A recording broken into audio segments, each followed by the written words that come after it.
Welcome to the Omnivore Podcast, Episode 4. This is the first episode of our Chewing the Fat series, where it's a little more relaxed and conversational. Today, we react to the Omnivore Culture, talk about kids, deer season preparation, and a host of other topics. Hope you enjoy. This is good. I think this is a good space. The camper? I like the camper. We'll leave the camper together.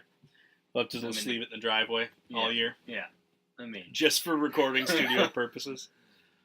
I can't tell. Dave wants the camper. He can't have it. We're recording. I was going to try to see what it sounds like when I sit all the way back. That cold creeping up my ass. I can actually sit back. You know what? It can pick you up there? It can pick me up. You sound real good. I sound real good? Yeah. How do I sound back here? Can you still pick me up real well? If I were to talk about our quick talk with Omnivore Culture, all the way up from Canada, Eastern Ontario, he said. Eastern Ontario, which you had mentioned up north.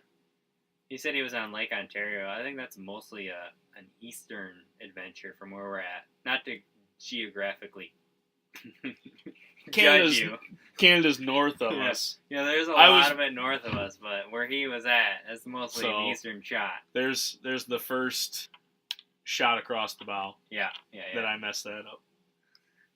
He didn't judge us for it, so no, whatever. No, that hoser of a Canadian. That hoser of a Canadian did not let us know what a hoser was. I'm not sure if we're actually being super offensive by calling him a hoser or not. From his reaction, there was no, he was just kind of like, what? So I don't think there was no offense there. No.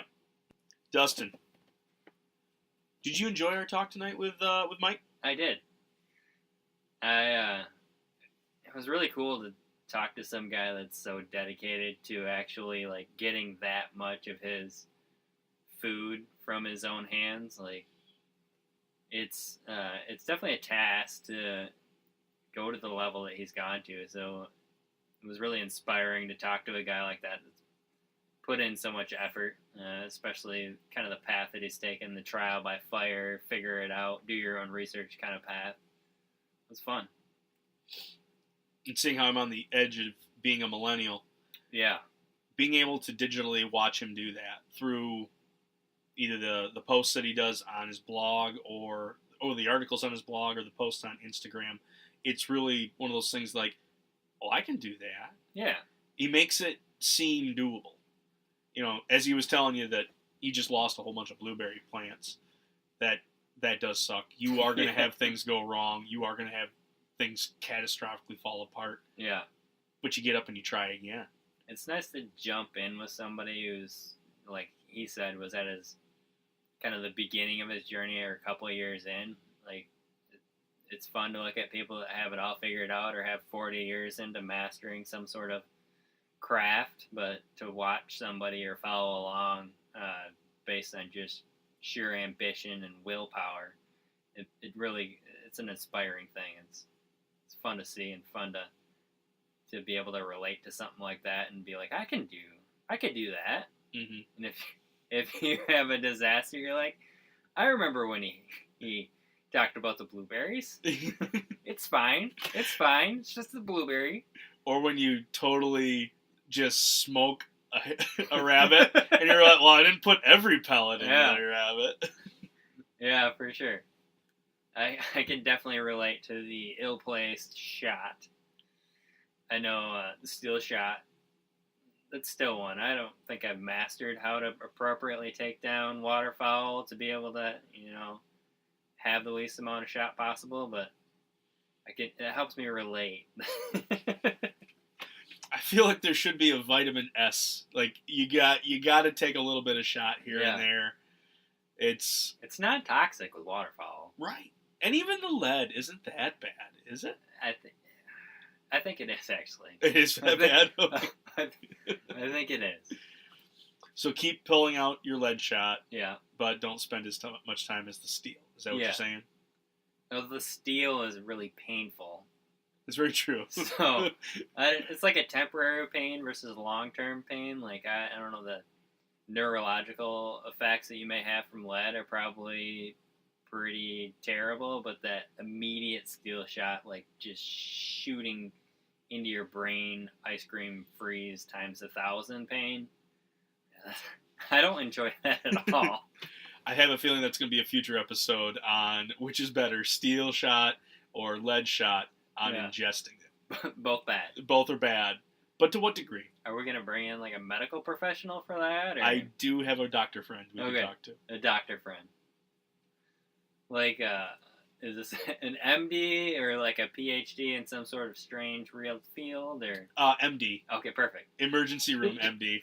I'm sure in our local area he sees many things of this category. Yeah. How much shot did you ingest? Yeah. Or how much shot was put into your buddy's leg? Yeah, that's a different story. That is a different story. The Shaney. I did appreciate Mike and his enthusiasm. He's gone all in. It's not I'm doing this as a hobby, but he really has decided I haven't seen anything online, and I'm going to dive in and totally go full sustainable. Yeah. Yeah. I mean, that's just such a next level thing for my head to wrap around. Like, I've been doing the whole hunting, get meat acquisition, but it's such a supplemental thing that I got a lot of respect for that kind of like next level. Like, that's so cool to be able to really commit to something like that. There's time, there's dedication to it. Yeah, for sure. Peaks and valleys, feast and famine. All that goes with when you're acquiring your own food, trying to step away from big ag, trying to step away from the food industry into being able to, I'm going to acquire my own stuff. Again, dabbling on our end, we're hunting and we're supplementing our stuff. I still have poultry, I still have beef in the freezer. I like to think that I acquire that a little more hands-on than going to Meijer or going to the big box grocery store. But at the same time, Mike gives us another perspective of you could do one more thing. Yeah.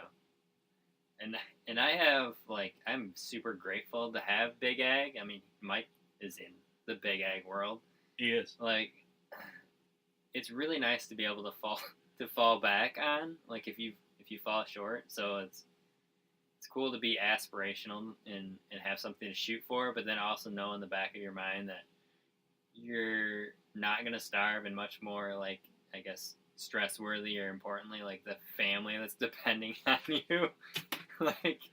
Your children can still have food if you don't, but how cool is it that if you the more you can get towards Mike's level, that's pretty cool. Yeah. I'm now thinking, that was a question I could have done for Mike. How do I introduce wild game to 4 and a 4-year-old, 2-year-old, and he doesn't eat anything but formula now. But the little one. Yeah. The other two, it's too soon. Yeah. The other two are definitely on a steady diet of mac and cheese. Yeah. And it pains me every time I have to make mac and cheese. Venison stroganoff? Meat is eaten only in nugget form. Nugget form. It doesn't matter what the meat is, but the nugget is consumed. My son is definitely in the same boat. I feel pain. Every dinner time is this struggle where you take the wonderful meat and you place it center stage on the tray, and you're just like, here is the good stuff, buddy. And you get it tossed on the floor. No respect. It's a frustrating endeavor. But yeah, you nugget form it. I guess that's the key window there at the young ages. If you can take a piece of venison and cube it, add put it either through a cuber or beat it with your hammer or cast iron pan to get that thing just tender. And I was making chicken fried steaks anyway, and decided I'm going to cut them up into little pieces and basically have teeny tiny chicken fried nuggets. Beautiful. and there wasn't a blink of an eye. Whereas I take beautiful backstrap, slice it up real nice, and I put little morsels on their plate, pointing directly at it, making sure not to actually touch it, but pointing and say, I don't like that.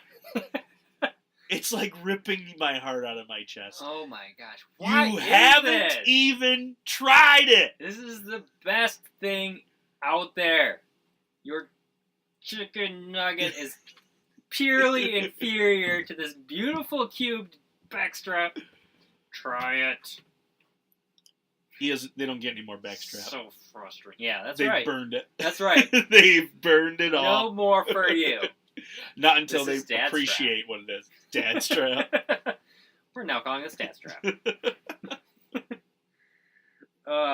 Fish. That was a moral win. I did the old fried fish, the fried bluegill, and gave that over to the boy, and it went down so fast. But it's almost like a nugget. It's nugget-esque. I had the same response as I ate the few pieces that were left from the other night that we ate, and he's the 4-year-old's like looking at the plate. What's that? What's that? And you give him a half of one, and he did. He enjoyed it. It was like, yes, we got something. We need to start breaded. It's the nugget olive branch. The nugget olive branch. That's how you bring it over. This is key for anybody trying to feed children right now. Just turn your wonderful, tasteful, full of flavor meat. Bread it, fry it. And bread it and fry it. Give it to your kid. America. What are we doing? I guess, whatever. Whatever it takes, man. We're trying our best. Whatever it takes. All right, Dustin. It's like 80 some odd days until opening day of bow season here in Michigan. You got a timer going? I don't have the exact. I'll go with that. You know what? Here, let's do this online. They don't know when we're recording this, so it's fine. Siri, how many days until October 1st? It's 75 days until then. 75 days until October 1st. This probably is not going to work. Okay, Google. How many days until October 1st? All right, we'll cut that out later. I just wanted it to be appropriate for the Android listeners. But I never do the okay Google, so it doesn't really know what I'm asking it. Gotcha. My wife's real good at that. 75 days. 75 days. Dustin, what have you prepared for the season? What have you done so far? Not enough is the first answer. So, I am lucky enough to have 100 acres of private property that I've been hunting for a long time. Say, almost 20 years now? Yeah. Holy cow. Almost 20 years now. So I've spent a lot of time really understanding that property inside and out. And this year is the year where I'm saying, even though I have this beautiful land to hunt, I'm going to spend some more time on public land. So in Michigan, we've got 4 million acres of beautiful, wonderful public land.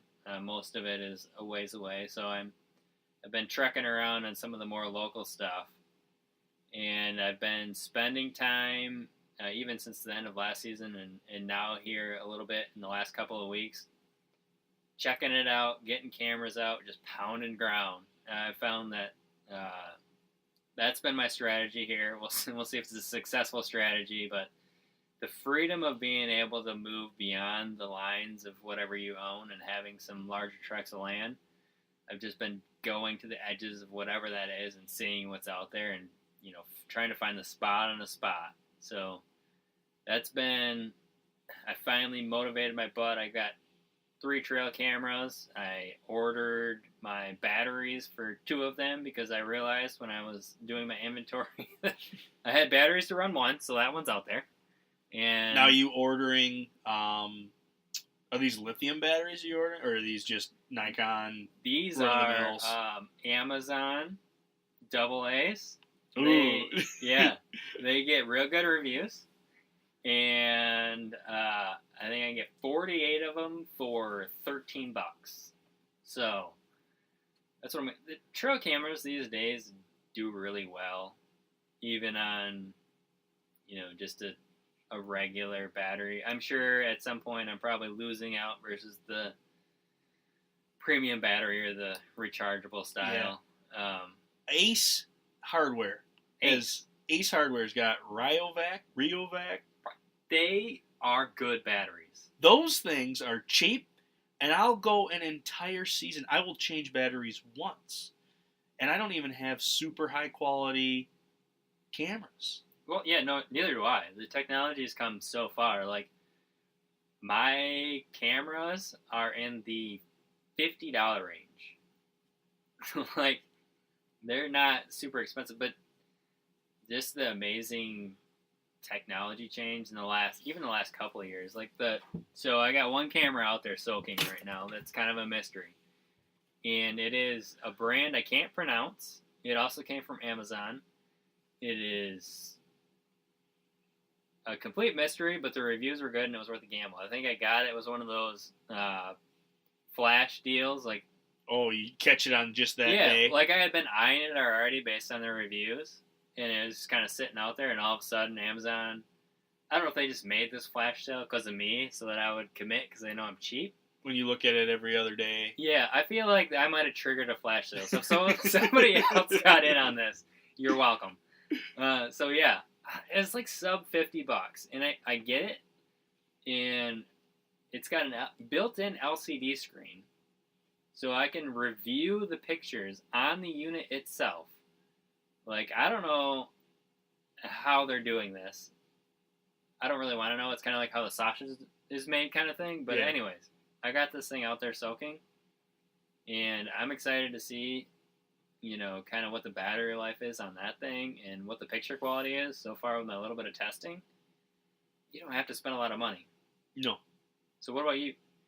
What have you got invested into deer season 2018, 75 days away? We're currently sitting in a drought, so I haven't even ordered my seed for my food plot. That's a good call. So dry. I need to order the seed and at least have it ready. But yeah, I haven't even done that. I should probably go throw some Roundup on the whole thing. I did. My whole plot got smoked early last year. Again, we had a drought late. It was about early October that we had no rain, started to dry everything way out. Worst. Yes. But all my turnips and sugar beets and rape was just green and lush. And the deer mowed it down. I look at it on the positive because they needed it and I provided it. So good. They were happy with it. Yeah. That's why I put it there, is for them to eat. This is true.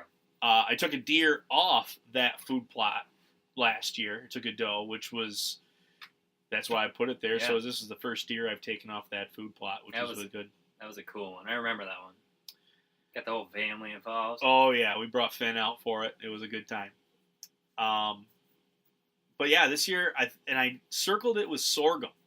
And I think I got too fancy last year to replicate this year, seeing how we're only 75 days out.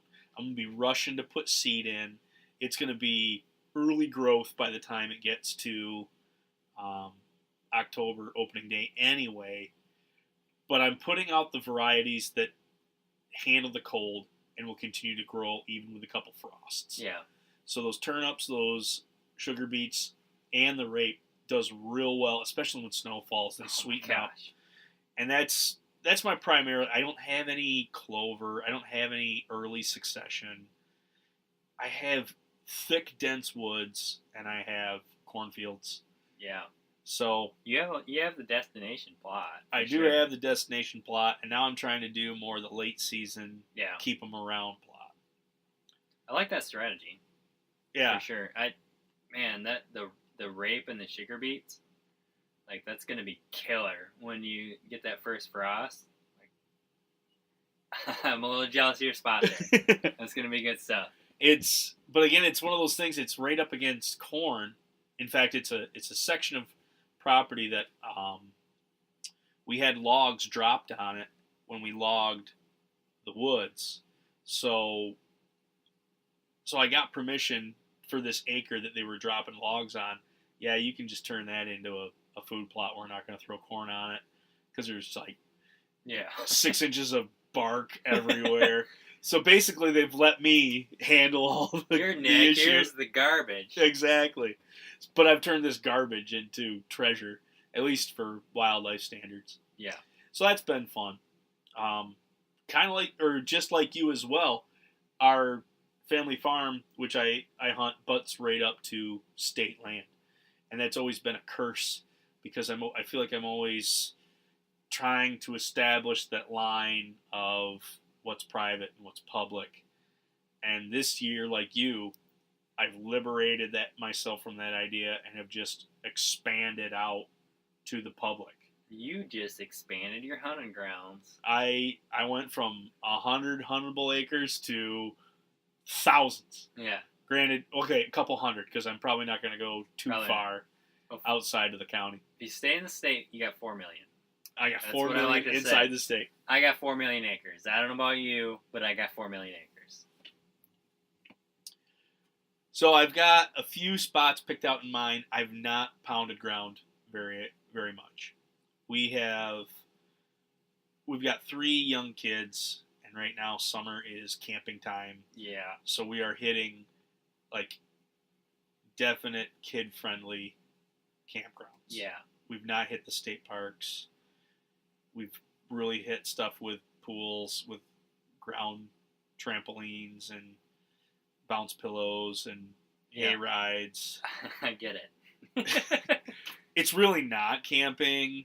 Glamping? There's nothing glamorous about it either. No. However, I am... Flamping? Is that family camp? Flamping? Yeah. Is that a new thing? That's a new thing. Hashtag flamping?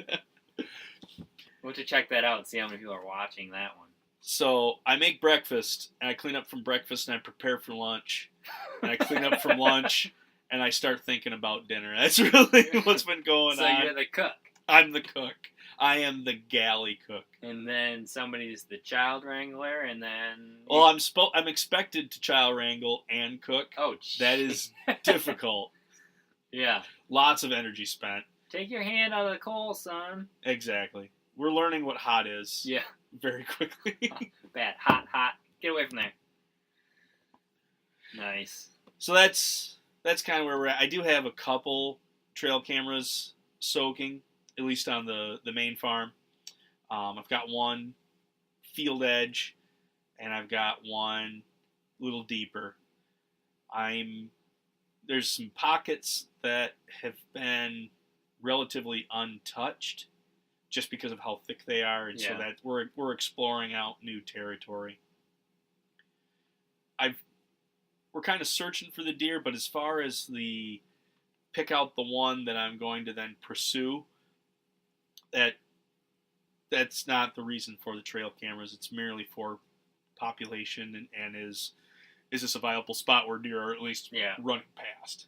Yeah, that's where I'm at with my trail camage. I know all of it's gonna change up here, so I'm just trying to find out, like, are there, like, hey, I found sign from last year, or I found sign from, what looks like this summer, with kind of what's going on, what's in the area.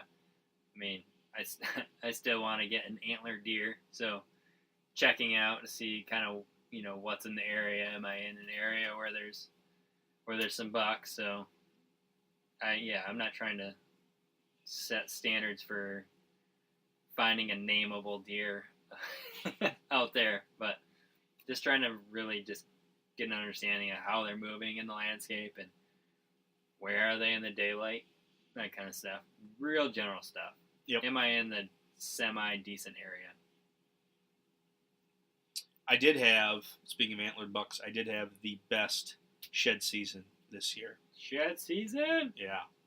I picked up 7 sheds. You have no idea how jelly I am. Granted, the one shed, well, two of them are quite small. I actually, I think I take pride in the other ones as well, but I saw one shed, it's like 3 inches tall. I saw that one on a gator, one of those utility vehicles. I saw that moving along the field edge. That is impressive. I was with my boys, and so I stopped and I said, "Hey guys, we're gonna find a deer antler," and they're 4 and 2, and they're like, "We're not even sure what we're looking for." Oh, what? Exactly. They fall off. Yes, they fall off. So we found that together. Actually, Graham, my middle boy, he's the 2-year-old. He has been with me through 5 of the spines, 5 of the 7. Holy crap. He's my good luck charm. You might want to take him into the field this fall. he does fit in a backpack. Yeah. He is also very loud and obnoxious. All right, never mind. Just shed hunting. Just shed hunting. He is my golden charm for that, but that's about as far as we're gonna go. They're not ready. They're not ready for the stand. Yeah. Even the 4-year-old, he's not. That's a tough. Like, when is that point? And then it's kind of like, okay, so there's hunting, like seriously taking it hunting, and there's introducing the hunting, and there's some sort of like point of which you want to introduce your kids to the concept of hunting, with the full realization that nothing remotely close to hunting is actually happening. It's like, okay, so there's a stage of which that happens, where you're like, there's parts of hunting, there's going out there, there's looking for things, there's sitting in a blind for what's probably going to be 10 minutes. Like, I'm still trying to predict this, because I've got the one and a half year old, so I'm trying to future predict here on how that's going to be. But this is kind of what my head is trying to wrap around. I see these stages of which there's like this faux hunting where you're introducing, and right now, like, I do that when I go scouting or just go pounding public ground. I throw Ellis in the backpack and we just go. He doesn't know what's happening, but he's being exposed to the outside, so I feel like it's got to be one step in the process. It is. Just getting him outside, like you mentioned, getting him outside. Yeah. Getting him enjoying it. Our big thing this summer has been berry picking. Woo. We got big time blackberries around the farm, and we've loaded quarts and quarts into the... Quarts and quarts? Quarts. Not just pints, but quarts. Touching on a couple gallons. You are a berry master. I tell you, I can pull off a lot of berries. Although I am running at about 80% efficiency. The 2-year-old is a berry thief. Yeah. You have to keep feeding him. I fully understand. I've been doing the public ground berry picking with Ellis on my back, and yes, there's a which is more. So yeah, it's like one for Ellis, 2 for the bag. 1 for Ellis, 3 for the bag. 2 for Ellis, 3 for Ellis, 1 for the bag. You gotta keep the numbers for the bag up. It's for the common good. Yeah. But both of the boys have really gotten into it. Graham will eat them, but Finn, he loves to discover the next bush that is about to pop. Yeah. And we pass it the next day, and sure enough, a bunch of them have ripened up. He's a good little picker. Yeah. You can't leave him with the bucket though. We use Tupperware that you can put the top on. Yeah. And we do put like a piece of paper towel inside to kind of give some cushion. But he gets so excited, he'll top that thing and take off running, and he shakes the daylights out of that tub. So when you open it up, it is just a bloodbath of juice. We usually use those. We clean them up and we like make scones or pancakes.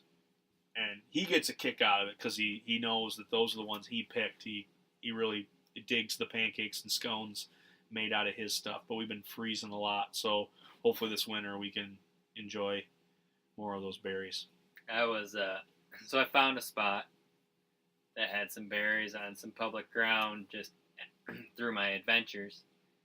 And I took my wife and Ellis out there, and there was some competition out there. And there was an old guy, and he was out there with a coffee cup. And he was up there, and he would fill his coffee cup, and then he would come back and he would unload. And he seemed like he had a lot of years of experience in keeping the integrity of the berry into pristine shape by having that small, just coffee cup to carry him in. Like, you would think, coffee cup, like, what, did he just not have anything else around? Like, I think he really had this thing honed down with his strategy there. He was out there with, like, a full mosquito net. Like, he was getting after the berry picking, and he said his big thing is making jam with it. But yeah, it was a cool interaction with kind of getting somebody, talking to somebody on public ground, where maybe in hunting you guys, like, the interaction might be some sort of competition, like, are you in my spot? Like, it was cool because it was like, there's more berries than we can pick here, and they're gonna, like, just end up on the ground. So it was cool. Yeah, that multiple use sort of thing by multiple people. Yeah, it was like the resource can definitely sustain us right now. Like, neither one of us can really, like, steal from the other or whatever. And I think there's like a real gloriousness to the big game aspect, or it's real prestigious and it's a big event, but at the same time, like, we overlook these smaller, quote unquote, seasons. Yeah. Where the berries are only around for a short amount of time. Talking with Mike from Omnivore Culture, he takes advantage of not just the animal side of it, but the plant side. He's not just pursuing the fauna, he's also growing and foraging for the flora. That's plants. Sorry. For us layman's. Yeah. Fauna, animals, flora, plants. But searching for those plants that are out there. And so I'm really interested in mixing it up a little bit. I've read and heard, and people have talked about, like, dandelion greens. Like, that's a real good, like, bitter you could add to a salad, or mashing up acorns and to make flour. I've tasted a few acorns. They're nothing. Yeah. I am definitely not doing it right. I feel like there's so much, like, already there, really awesome product out there that we're not taking advantage of, that, like, the acorn flour level, like, maybe someday, but there's just so...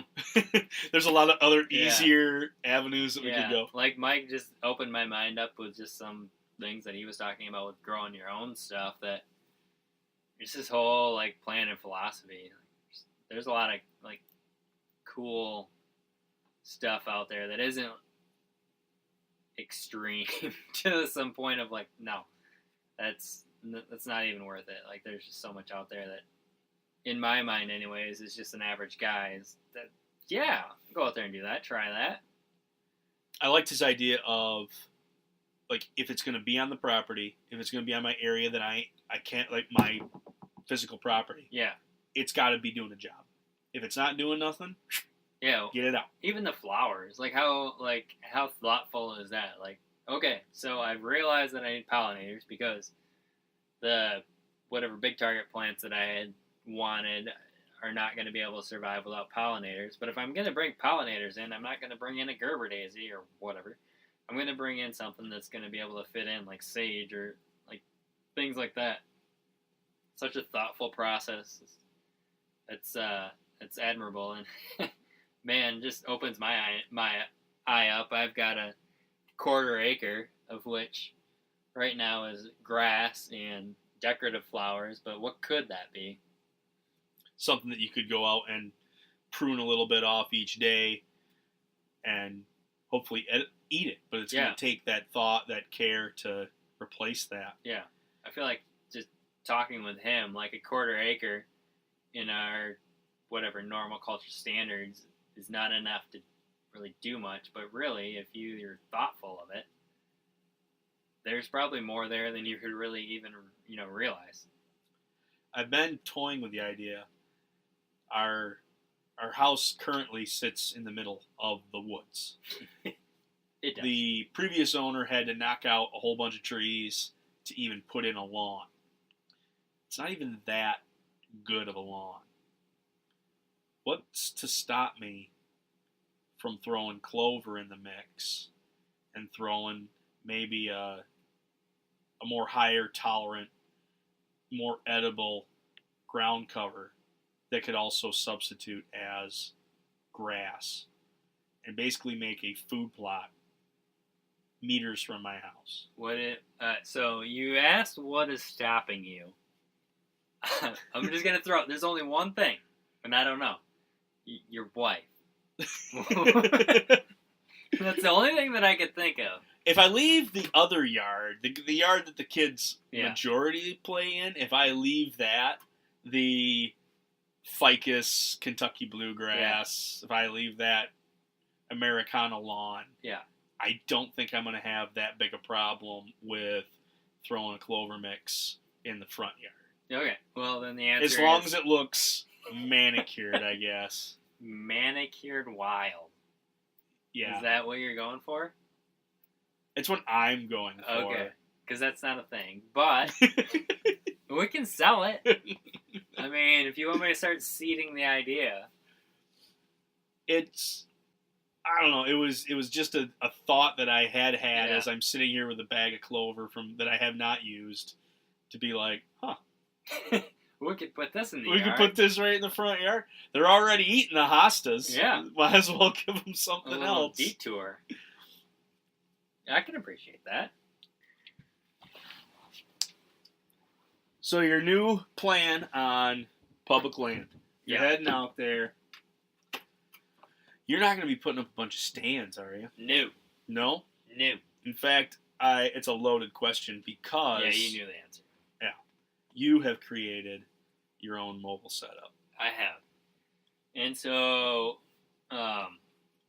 we'll see how this goes. I've created up my own mobile setup based on what I've done in the past and not have done what has become what seems to be, at least in the small circles of listening to some of these podcasts of similar people that are doing this public land thing, is kind of the go-to. I've come up with, we'll just get this out of the way. There you go. So I'm Dutch. So that really layers into everything that I do. So there's a financial aspect of things. So I've come up with an inexpensive, smaller stand. It's steel, so it's got some weight to it. But the public land that I have access to, I mean, I'm not going in 3 miles. If I can go in a mile and not be on a road, I'm in good shape. So I'm not terribly concerned about weight. So I've got just a regular inexpensive fixed position stand that I got from Sportsman's Warehouse or Sportsman's Guide or one of those discount places.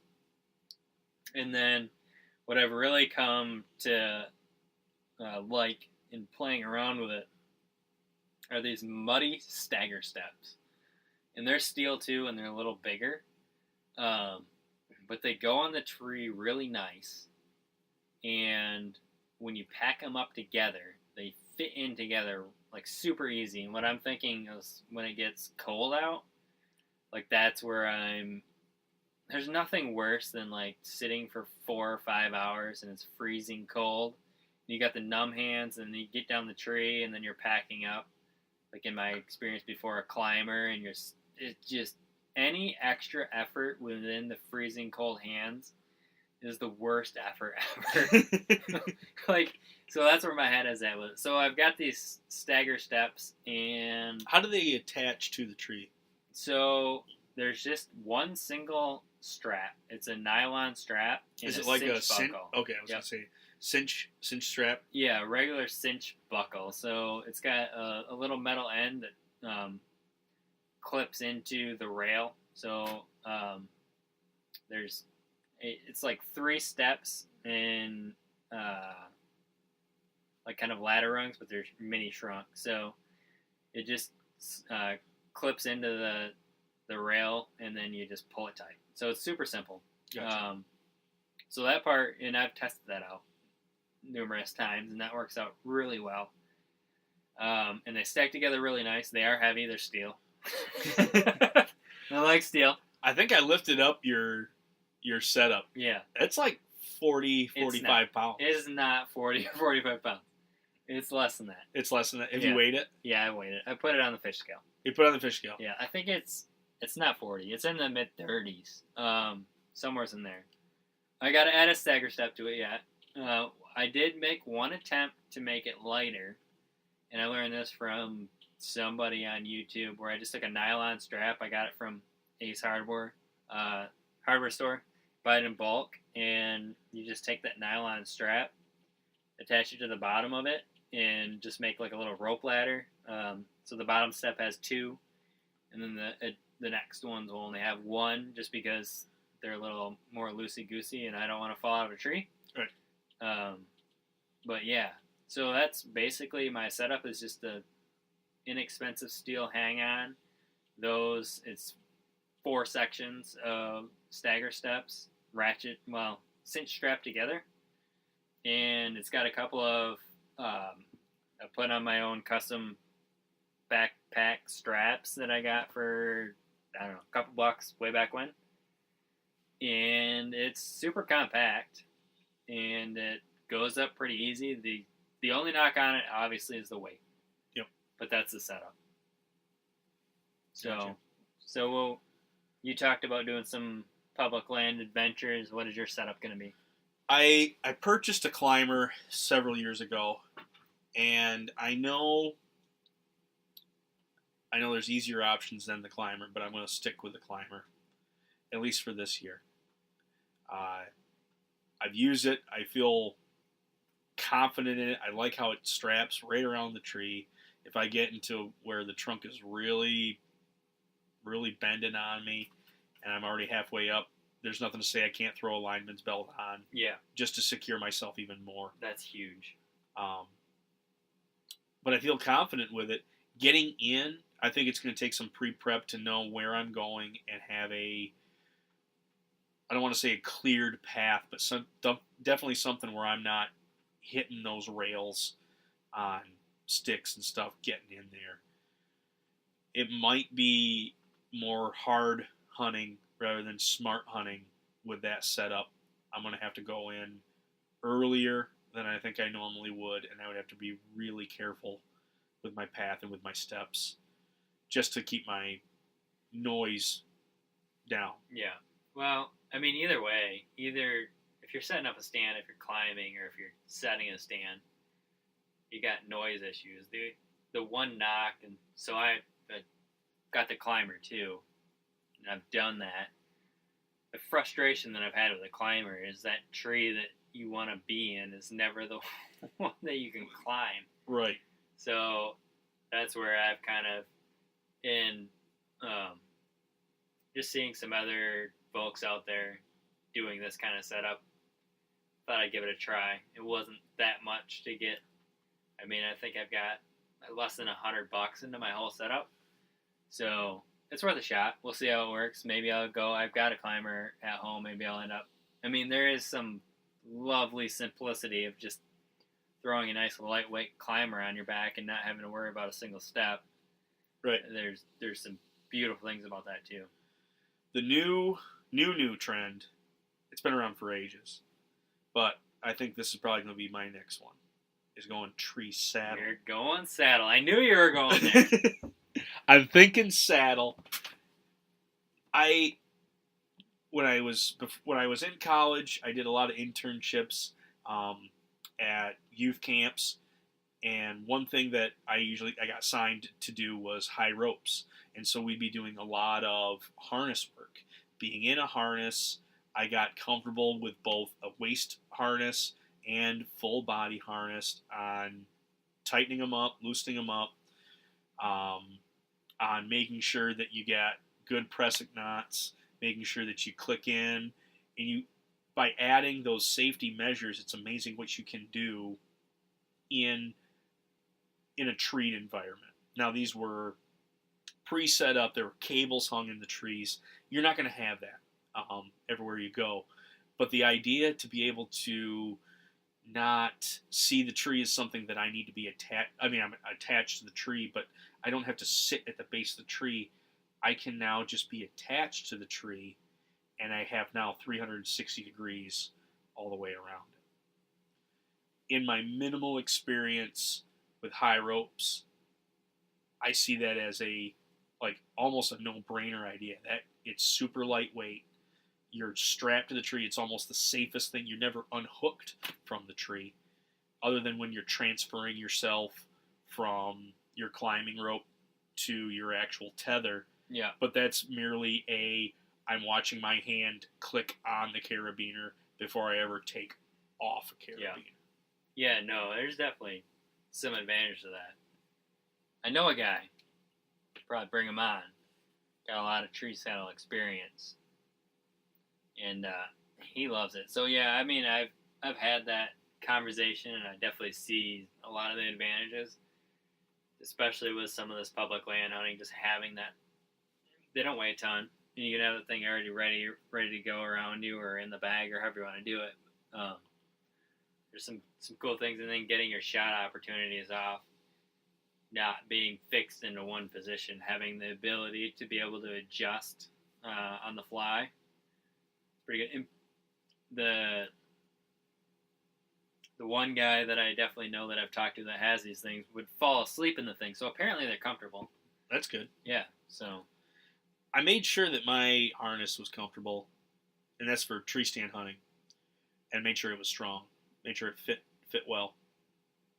Here's just a side tip. Yeah.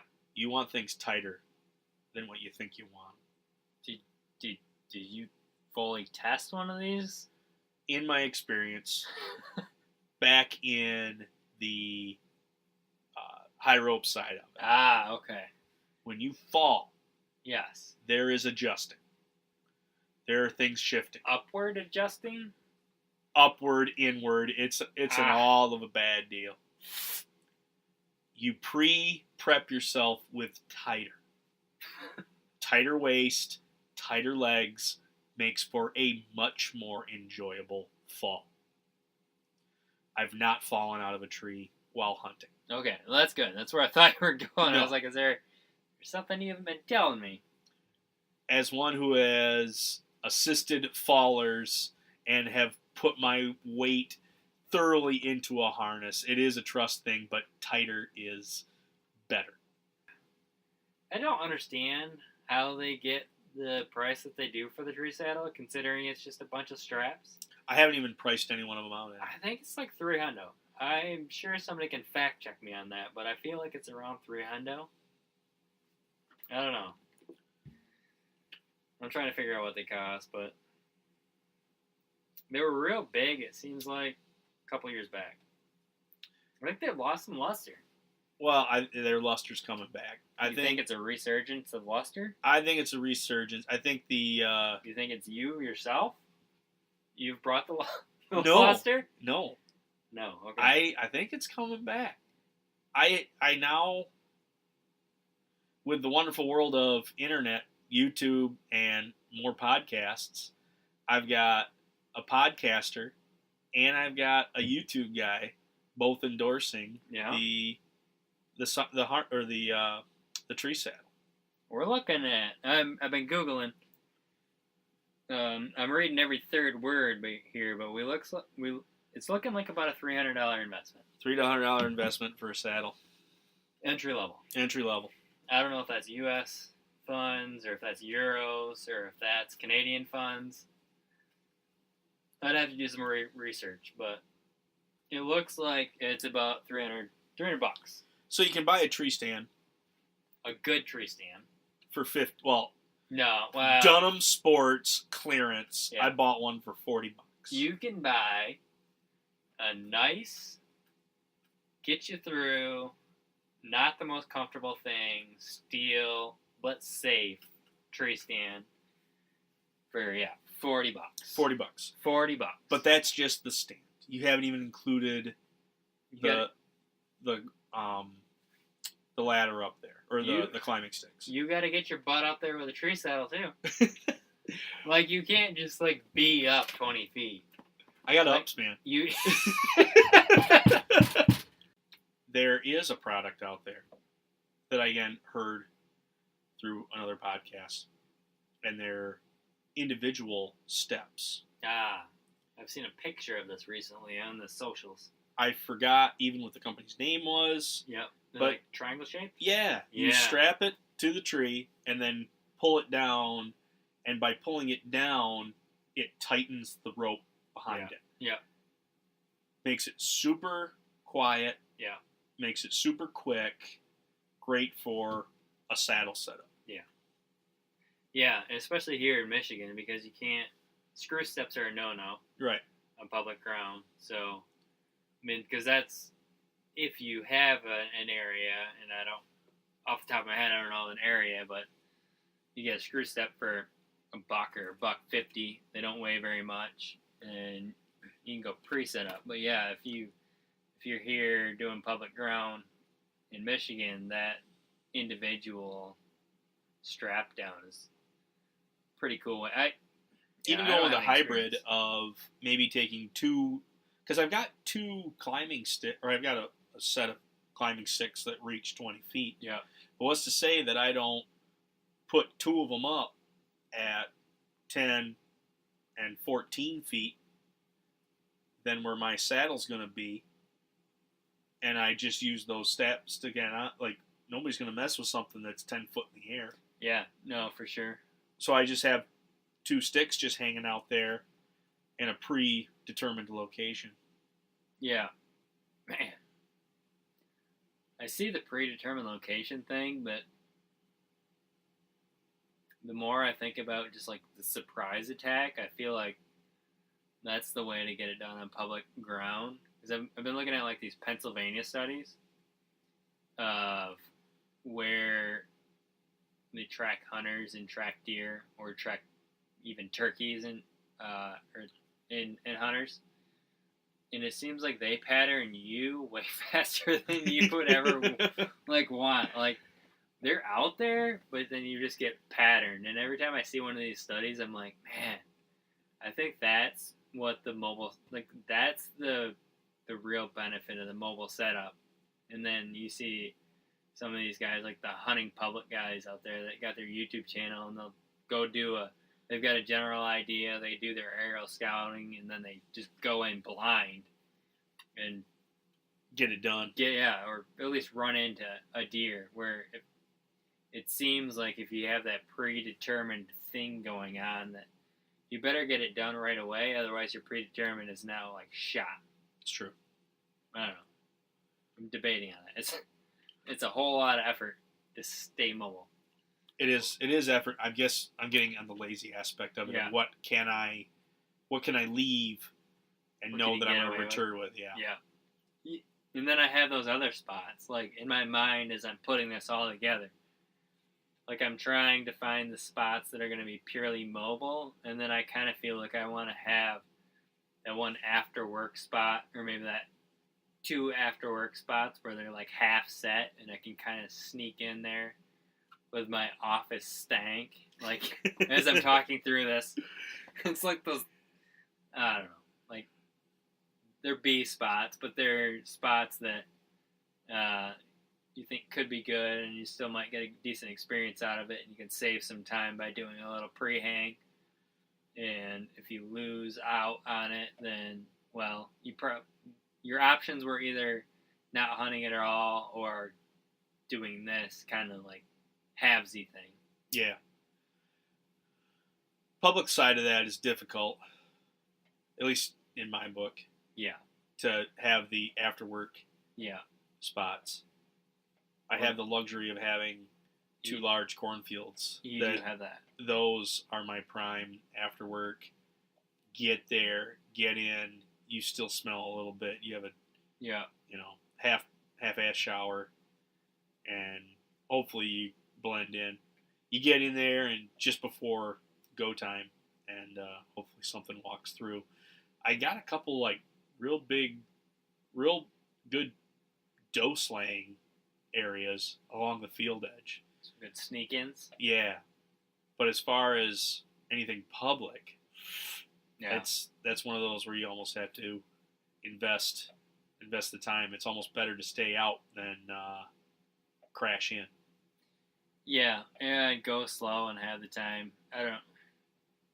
Seems like you just have to have an inventory of a lot of spots and then not get. So I've got this theory going that every buck bedding area, if you want to find that, just look for a ladder stand. Because in my winter scouting, postseason winter scouting, I would be dissecting an area and getting in and honing in and finding the buck bedding area, and then within 100 yards, almost without fail, whatever piece I was on, there would be the ladder stand. You just have to change your mindset of what you're doing and like embrace that, like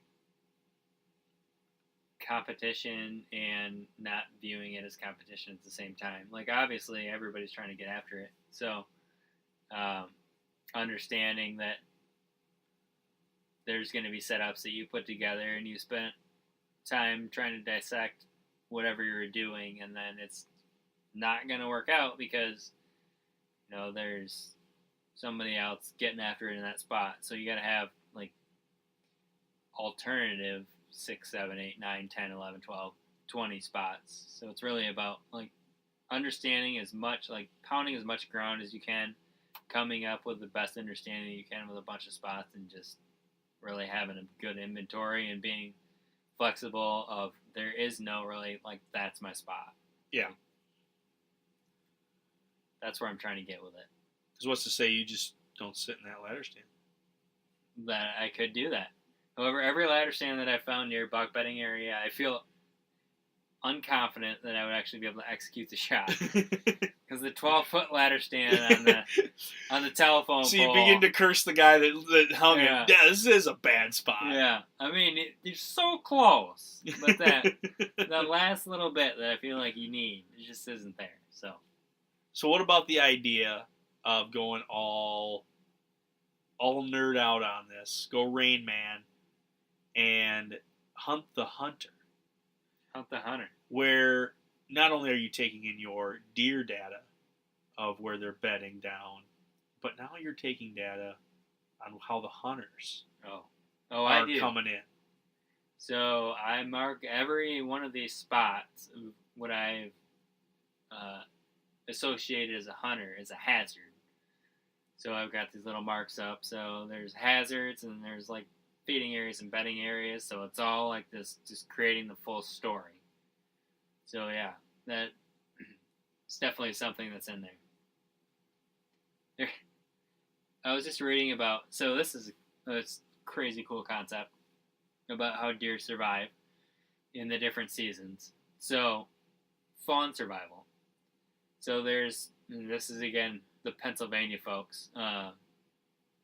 Hats off to Pennsylvania for doing all this work for us. Their biologist got a pretty sweet blog over there that I think it's great. So yeah, website to go with that? Yeah, but I don't know what it is. Oh, okay. Show notes. Show notes. Check it out. Yeah. So they've done a lot of investment into fawn movement and fawn studies in different areas, Pennsylvania big woods, and then some near ag area. But they've also done it and looked at predator mortality. And so there's bears and basically coyotes. They're the big predators out there in Pennsylvania. And so they're in certain areas. The bears like some dense stuff, and the coyotes like some more open stuff. Then there's the human element. And so if you look at where the moms are choosing to have the fawns, it is near the human element in the spring, because that is the absence of the bear and the coyote predators. So the enemy of your enemy is your friend And that's a quote from, well, I mean, it's not their quote. They've used it. But that is the behavior of the white-tailed deer, understanding how to survive in the landscape, in understanding human pressure, in understanding human pressure in the spring versus human pressure in the fall when there's deer. It's just amazing to see how they work. To have like modern culture be only, how old do you think that modern culture is? A couple hundred years. Yeah, for sure. Yeah, that we weren't. And then to have them realize that and then adapt to that. Yeah. Where I've seen it, even like deer pay no attention to farm activity. Absolutely zero. They're hanging out. I mean, you drive the combine past them, and they're literally 3 or 4 rows over. Now, to carry your bow or gun around inside the combine is not exactly legal. No. I mean, it's pretty much frowned upon. But how undeterred they are from that activity. But you step out there as a human being in a spot that they're almost expecting a predator to be, it completely changes the dynamic. That just in that, oh, these humans aren't here to get me, but these ones are. Yeah. They're masters at assessing whatever is the most legitimate threat at that period of time. So with that understanding, I'm wearing John Deere green this year in the tree, and I'm gonna make tractor noises wherever I go. I'm going out there. I'm gonna just act like a hack. I'm not showering anymore.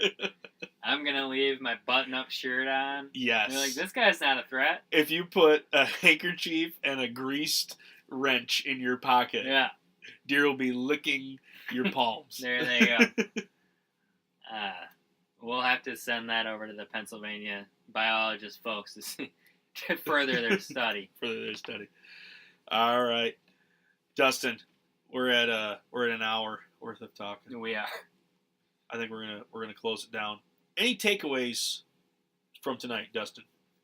Yeah, I think the first takeaway is how far you can take the acquisition / self-sustainability on small scale grounds to be able to sustain yourself. With Mike over at Omnivore Culture, yeah. I think that's the biggest one. 2, I don't really know what I'm doing with public land hunting as we talk through this.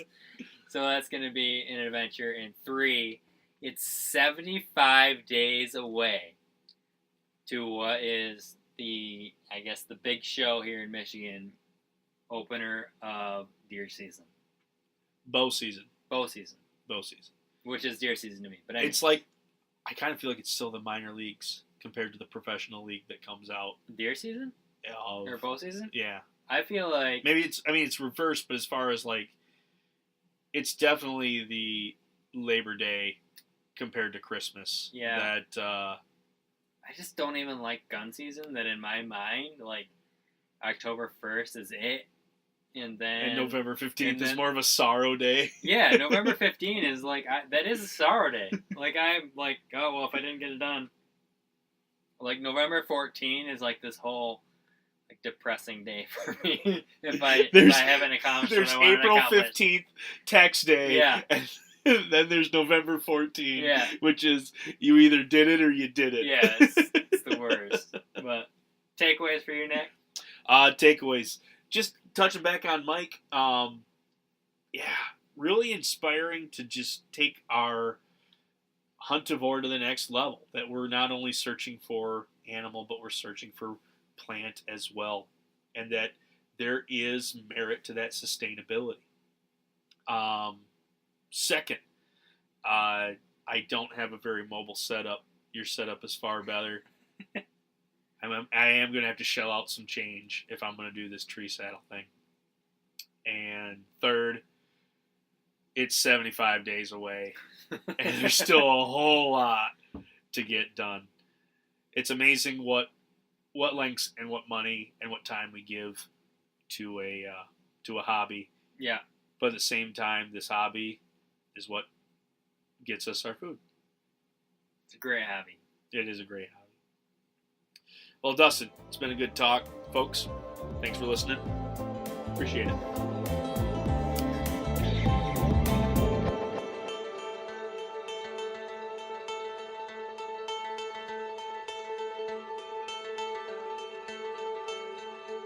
Thanks again for tuning in.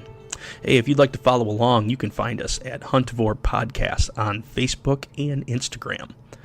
Also, if you need to reach out, we've got omnivore@gmail.com for any emails. Also, we invite you to head on over to iTunes and leave a rating and a review. We'd love to hear back from you and hear what you guys are thinking. Again, thanks for tuning in.